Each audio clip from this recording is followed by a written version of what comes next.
கழிவறையும் குளியலறையும் வீட்டிற்குள் வைக்காமல் கொல்லைப்புறத்தில் வைத்தார்கள். ஏன்? பெயர் வைக்காத கண்ணுக்கு தெரியாத கிருமிகள் சலூனுக்கும் சாவுக்கும் சென்று வந்தால் எதையும் தொடாமல் குளித்தபின் வீட்டிற்குள் வந்தார்கள். ஏன்?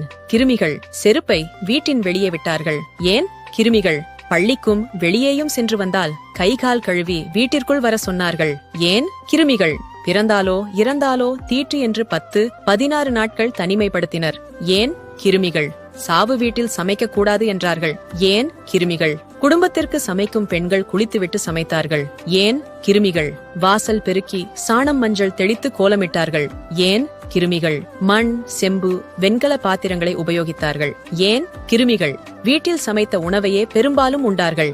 ஏன்? கிருமிகள் தனிமனித ஆரோக்கியம் சமூகத்தில் சுத்தம் அண்டை அயலாரோடு அகலாது அணுகாது உறவாடுதல் போன்ற நம் மூதாதையர் வாழ்வியல் நெறியை கிண்டலடித்து திட்டமிட்டு சிதைத்து நாகரீகம் எனும் பேரில் அதற்கான விலையை இன்று கொடுத்து கொண்டிருக்கிறோம். இனியாவது இத்தலைமுறையினர் மூத்தோர் சொல் வார்த்தையும் முழு நெல்லிக்காயும் முதலில் கசக்கும் பின்பு இனிக்கும் என்பதை உணர்வார்களா?